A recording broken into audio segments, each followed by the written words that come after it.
la solidarité. Merci bien, Chérif Diop. Il s'agit de Boubacar Camara qui est avec nous sur ce plateau. Merci d'être avec nous, Monsieur Camara. Merci et bonsoir à tout le monde. Même si je n'ai pas trop envie de dire Monsieur Camara, mais je sens qu'aujourd'hui, je serai obligé de le faire. Bon, je vais laisser tomber parce que les Touré et les Cissé ont suffisamment fait la preuve de leurs compétences en matière de nourriture, en matière culinaire, que je n'ai pas besoin d'enfoncer la porte. Merci. Alors, vous étiez le leader du mouvement Djengou, aujourd'hui le président d'honneur du Parti pour la construction de la solidarité, qui est devenu le mouvement Djengou. Le mouvement Djengou s'est transformé en parti politique, parti pour la construction et la solidarité, Djengou Tabakh. Djengou étant le slogan de ralliement et Tabakh étant le nom du programme politique alternatif qui est porté par le parti. D'accord. Et je suis devenu le président fondateur honoraire. Pourquoi président d'honneur? Pourquoi pas président exécutif? Non, il y a un président d'honneur qui est Serigne Mor Mbaye. Moi, je suis le président fondateur honoraire parce que nous pensons que lorsque vous mettez en œuvre un programme au niveau national, vous n'avez pas besoin d'être un chef de parti. Et c'est maintenant qu'il faut commencer. Il ne faut pas attendre d'avoir le pouvoir pour quitter le parti. Il faut laisser le parti se développer, ses structures, organiser sa machine à gagner et l'orienter et laisser la jeunesse prendre les rênes du pouvoir dès maintenant. C'est pour cela que vous aviez déjà lancé l'école du parti avec le mouvement Djengou. C'est pour ça qu'on a deux leviers. L'école du parti pour la formation de ces jeunes-là, ce qu'est la politique, ce qu'est l'engagement politique, comment on organise un pays, qu'est-ce qu'un parti politique, etc.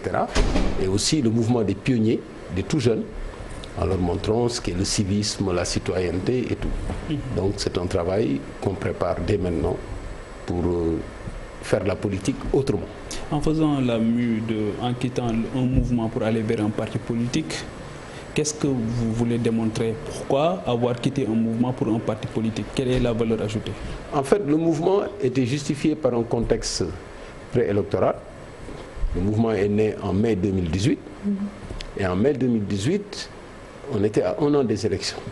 Et nous, notre idée, c'était de nous organiser et de développer une stratégie pour la nouvelle opposition politique. La nouvelle opposition politique composée essentiellement de technopolitiques, de personnes qui ont des compétences dans des domaines précis, ont déjà fait leur preuve dans ces domaines et veulent mettre leur cerveau à la disposition du Sénégal. Et donc, l'idée, ce n'était pas la candidature en tant que telle, mais c'était d'organiser une nouvelle opposition politique et de voir parmi les leaders qui étaient les mieux placés pour être le candidat idéal de cette nouvelle opposition politique. C'est pour ça que le mouvement était la structure idéale. Et après les élections, nous avons évalué notre participation. Nous avions rejoint une plateforme FIPOU. Nous avons été désignés candidats de cette plateforme. Nous avons organisé une campagne de parrainage qui nous a permis de mobiliser 125 000 signatures. Vous avez suivi cette et à la fin, vous avez soutenu le président Sonko. Finalement, nous avons soutenu le président Sonko et nous avons participé aux élections. J'étais le superviseur général de la campagne et nous sommes sortis 3e de ces élections. Après participation à cette élection présidentielle, après avoir été directeur général des douanes, après avoir occupé pas mal de postes, après avoir ancien IGE, aujourd'hui, comment est-ce que vous appréciez votre contribution dans le débat démocratique? Quel a été votre apport réellement? Vous savez, ce n'est pas à moi d'évaluer mon apport. Nous nous sommes guidés par une conviction. La conviction d'abord de servir notre pays sur la base des compétences que nous avons acquises grâce à la sueur des Sénégalais, parce que nous n'avons jamais fait l'école privée. Nous avons été formés à l'école publique. Et donc, nous avons essayé de rendre service. De rendre, du moins de rembourser ce que l'État a fait pour nous, ce que le peuple a fait pour nous, ce que nous avons fait au niveau des différents postes que nous avons occupés. Après, on a évalué notre participation au développement du Sénégal. On a dit que ce n'était pas suffisant. Que la situation du pays était telle qu'il fallait s'engager politiquement. Ce que nous avons fait. Enlever la première casquette pour mettre la seconde. Et aujourd'hui, dans cette seconde casquette, nous nous sommes positionnés dans l'opposition, avec une force de proposition. Ce qui a donné une conception claire de ce que nous pensons de l'éducation, une grosse réforme, avec l'introduction de l'anglais pour toutes les matières scientifiques, une grosse transformation de la santé. Il faut soigner la santé au Sénégal, avec la carte sanitaire revue, l'accès aux soins de santé de façon gratuite pour les maladies essentielles, la transformation industrielle, la gestion des ressources. Sur toutes ces questions, nous avons un programme précis. Donc cette participation continue. Et aujourd'hui, on est à la phase d'organisation et de massification. J'en reviens au soutien que vous aviez porté pour Ousmane Sonko. On a vu que c'était lors de la présidentielle. Récemment, le président Sonko est sorti pour dire que l'État est en train de tout faire pour le liquider afin qu'il ne puisse pas participer aux élections de 2024. Qu'est-ce que cela vous inspire? Alors, je pense que le soutien a été fait dans un contexte déterminé, où il fallait voir les synergies possibles avec les différents candidats. Et avec le président Sonko, nous avons été en parfaite synergie. Nous partageons énormément de choses sur le plan conceptuel, nous partageons énormément de choses sur le plan de l'éthique et surtout de la gouvernance, etc. Et c'est fini? Non, ce soutien politique-là, pour une candidature, on n'en est plus là. Maintenant, on en est à bâtir une coalition pour voir comment aller ensemble avec toute l'opposition. Absorption? Non, pas de fusion, mais comment aller aux différentes élections avec les oppositions. Aujourd'hui, tout se concentre pour que les hommes politiques puissent contribuer au niveau communal, au niveau de leur localité. Aujourd'hui, c'est la bataille locale et ensemble, nous allons mener la bataille locale avec toute l'opposition et en premier lieu avec le parti de Ousmane Sonko. Aujourd'hui, qu'on agite l'utilisation de la puissance d'État pour écraser un adversaire politique, cela ne me surprend pas. C'est votre sentiment? Mais c'est exactement ce qui s'est toujours passé au Sénégal. Les gens ont tendance à oublier que ça s'est toujours passé comme ça. 62, qu'est-ce qui s'est passé entre le président Dia et le président Senghor? On l'a vu. Acte 1, utilisation de la puissance d'État, y compris la justice. Après 62, on a vu ce qui s'est passé.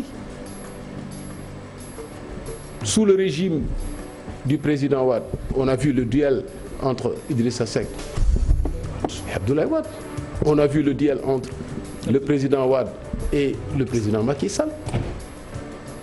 Après, on a vu le duel entre le président Macky Sall et Khalifa Sall. Aujourd'hui, ce n'est pas étonnant parce que tous les régimes qui se sont succédés depuis 60 ont toujours instrumentalisé la puissance d'État pour régler des comptes politiques. Mais que faire pour arrêter cette hémorragie?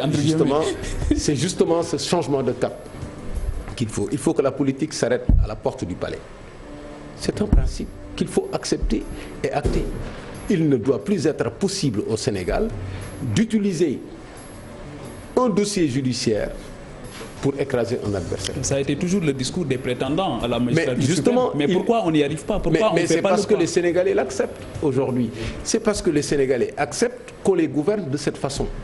Tant que les Sénégalais acceptent qu'on les gouverne en leur disant A et en faisant B, et qu'ils continuent à croiser les bras et qu'on leur serve les mêmes discours pendant 60 ans, ça ne changera. Mais au-delà de la justice aujourd'hui, M. Kamara, Aram l'a dit, vous avez été inspecteur général d'État. Aujourd'hui, vous êtes politique. Quelle est votre appréciation de l'état de la gouvernance au Sénégal? La gouvernance au Sénégal, c'est un vrai sujet.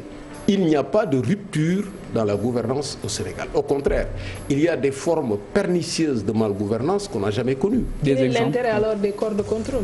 Non, ça dépasse les corps de contrôle. Parce que les corps de contrôle tels qu'ils sont formatés, reçoivent des dossiers, rendent des rapports qui sont à la discrétion du président qui saisit la justice. Il y en a qui ont le pouvoir de saisir récemment avec l'OFNAC et tout, mais il y a toujours cette influence politique qui est là.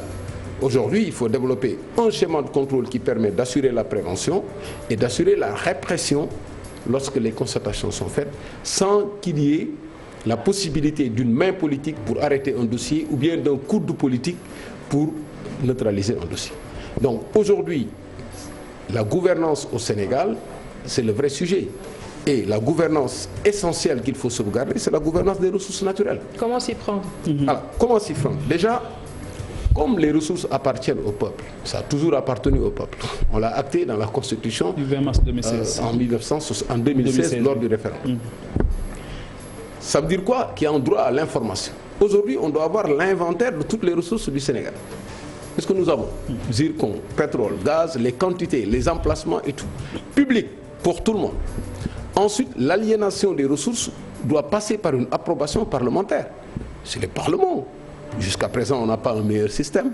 C'est le Parlement qui représente le peuple. Donc, l'approbation ne doit pas être faite par le président de la République, par l'exécutif, mais par l'Assemblée nationale.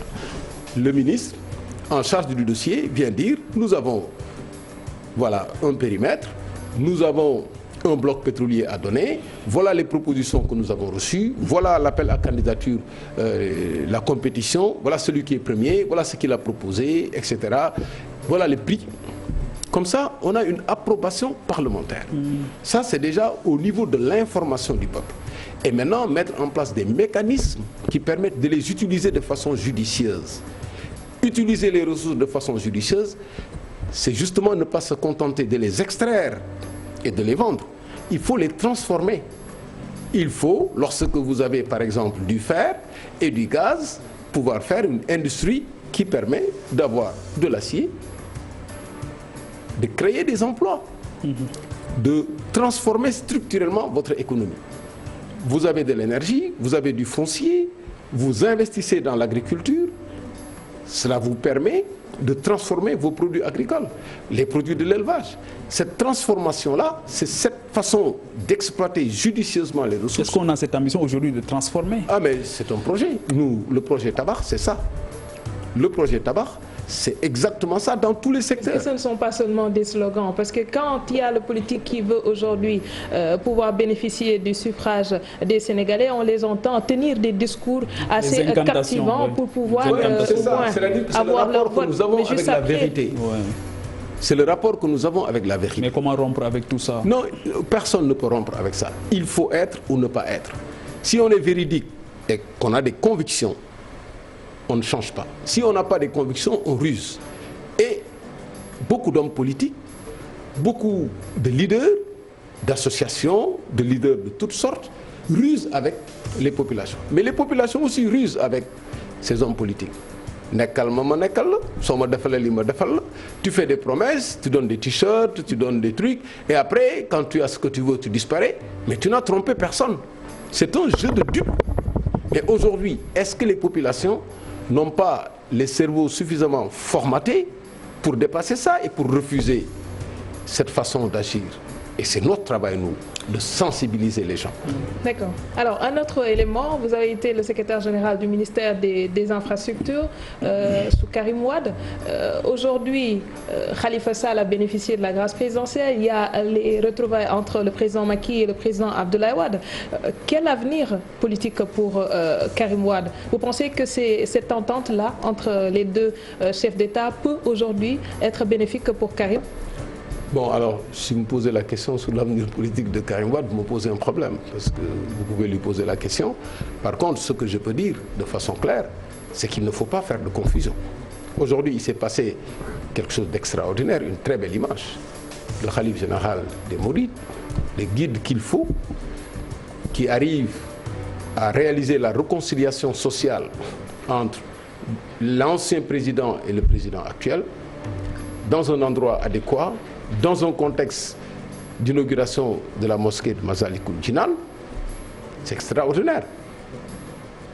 Mais de là à la réconciliation politique, à la retrouvaille politique, à la recomposition politique, il y a un pas. Hypothèse, si le président Abdoulaye Wade et son parti s'entendaient avec le président Macky Sall, avec le Parti socialiste qui est déjà dans la mouvance présidentielle, ce serait l'idéal. Parce qu'on aurait tous les régimes qui ont dirigé ce Sénégal depuis 60 ensemble.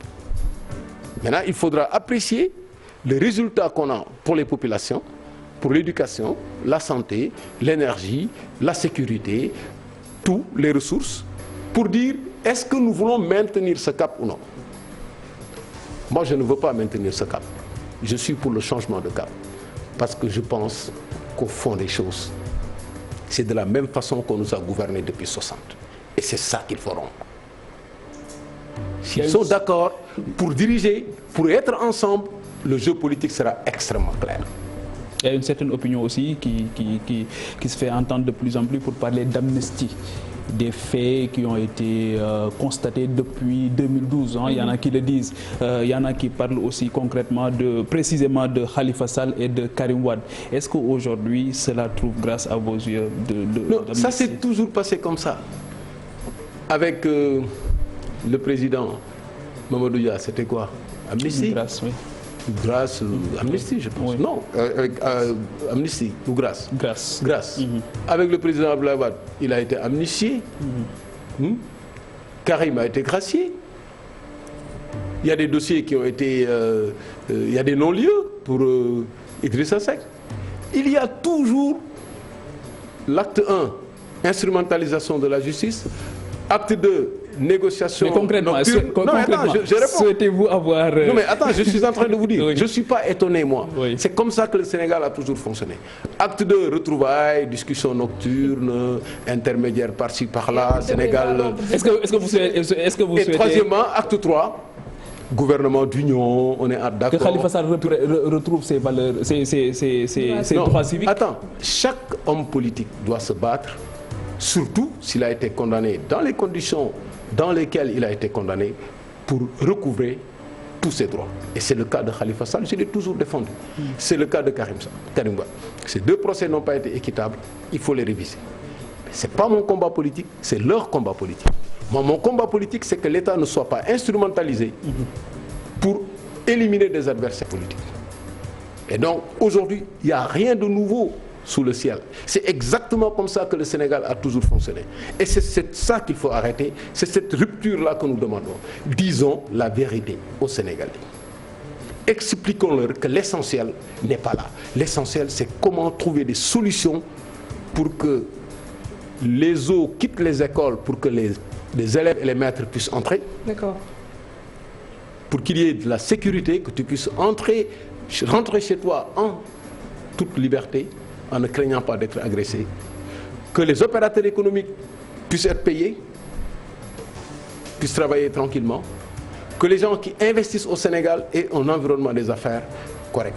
C'est ce travail-là, et c'est là où il faut se battre, et c'est là où se trouve la concurrence. Qui a des solutions, qui boxe et qui amène son cerveau pour trouver des solutions. C'est ça l'enjeu du Sénégal. Que pensez-vous de la loi qui exclut tout fonctionnaire qui a été condamné? Cette loi n'existe pas encore, on entend parler de ça. De toutes les façons, on entend parler de ça, on attend de voir. La ligne est claire. Non, moi je suis pour toute disposition qui est prise pour viser à éliminer un adversaire politique. Ce ne serait pas une loi contre un leader? Mais tout porte à le croire. J'attends de voir. Je ne vais pas commenter sur une fiction. J'attends de voir la réalité et j'aurai une position sur cette base-là. En tout cas, nous pensons que le cap est maintenu aujourd'hui. Et ce qu'il faut, c'est un discours de changement de cap dans tous les domaines. Sur le plan économique, social, les crises cycliques de l'éducation, la crise de la santé, la crise de la gouvernance, la gestion des ressources humaines, les projets pour développer le pays, l'intégration, notre positionnement international. Est-ce que vous participez au dialogue national? Oui, on participe au dialogue. Nous sommes dans la commission politique du dialogue. Et aujourd'hui, ce ne serait même pas logique de ne pas y participer. Nous avons dit que les élections ne sont pas... C'est la seule commission qui fonctionne. Oui, enfin, c'est une commission qui a fonctionné. Le communiqué numéro 5 a fait le point. Il y a un document qui reprend le bilan d'étape. Nous pensons que les élections ne sont pas déroulées normalement, surtout depuis 2016. Il faut rectifier. On est d'accord qu'il faut rectifier. Des audits sont lancés. Vous avez des gages au niveau de cette commission? Non, les audits sont lancés, on se bat, on va faire des propositions. Vous êtes optimiste? Mais nous sommes des combattants, nous. On se bat, on prend les résultats qu'on a et on continue le combat. Et ça se passe très bien. Participation au dialogue, éventuellement dans un gouvernement. Mais c'est ça que je vous dis. Oui. Justement, c'est deux choses. Est-ce qu'on ne va pas reboloter? Non, c'est ça que je vous dis. C'est deux choses qui n'ont rien à voir. Est-ce que vous êtes prêt à participer à un gouvernement du président Sall? Non, mais attendez. Moi, je suis pas. Si je voulais participer à un gouvernement du président Sall, je serais dans un gouvernement du président Sall. Je n'ai pas de problème de participation. Je dis aujourd'hui, quelle solution au problème des Sénégalais? Qui doit mettre en œuvre ces solutions? C'est le président Sall qui est élu, c'est sa responsabilité. Donc vous resterez opposant? Moi, je m'oppose à une politique, je ne m'oppose pas au président Sall. Je m'oppose aux politiques. Je pense que j'ai de meilleures solutions que ce qui est en train de se dérouler. Si le président Sall persiste dans ses solutions, dans sa façon de gérer les ressources, dans sa façon de gérer les élections, et s'il vous invite à participer à son... Non, je pense que peut-être vous a invité. Vous voulez une permission? Allez-y. Alors, en peu de mots, s'il vous plaît, vous avez été le PCA également de l'entreprise Sococim. On célèbre demain la journée de l'habitat. Le point par rapport à votre appréciation sur ce qui a été fait depuis le vote de la loi sur la baisse des loyers. Oui, bon, il y a la baisse des loyers d'une part, qui est une très bonne mesure, très mal appliquée, parce que si tu n'as pas de cadastre fiscal, si tu n'as pas l'identification de tous les redevables avec des systèmes de location, de sous-location, des schémas pour faire sortir les plus pauvres, c'est clair que ça ne marche jamais. Et il faut absolument augmenter le pouvoir d'achat des gens, leur permettre d'avoir le toit. Ceux qui travaillent, tous ceux qui travaillent doivent avoir un toit. Maintenant, la politique d'habitat du Sénégal n'a pas permis d'avoir suffisamment de logements pour ceux qui ont les moyens de l'avoir. Et c'est ça le grand problème. Comment faire? Il faut que l'État participe au niveau du foncier avec des zones. Ils ont commencé ça depuis, mais ça n'a pas donné grand-chose. Que les coûts du loyer, c'est-à-dire les coûts de construction puissent être baissés à partir de la recherche et à partir aussi de l'intervention sur les coûts comme le fer. Aujourd'hui, le fer, c'est un élément essentiel dans la construction. Nous avons le fer de Falémé. Quelle est votre responsabilité dans l'inaccessibilité de toit? Parce que en fait, je parle des industries comme les industries, ils fabriquent, ils vendent sur la base. Est-ce qu'aujourd'hui le ciment est accessible? Est-ce que le prix du ciment est aujourd'hui accessible? Non, mais attends, moi je ne suis pas là pour le ciment. Je travaille... Mais vous connaissez le secteur? Non, je connais le secteur. Je sais que tous les secteurs industriels au Sénégal ont des problèmes. Le coût de l'électricité, les coûts des facteurs, parfois ça va jusqu'à 70%. Merci Donc beaucoup. on ne peut pas vendre à perte. Merci beaucoup, monsieur Boubacar Camara, le président honoraire, vous avez dit, du Parti pour la construction de la solidarité. Merci également à Pape Djibril Fall. On se donne rendez-vous demain à la même heure. Excellente soirée sur la TFM et merci à l'équipe technique. Good.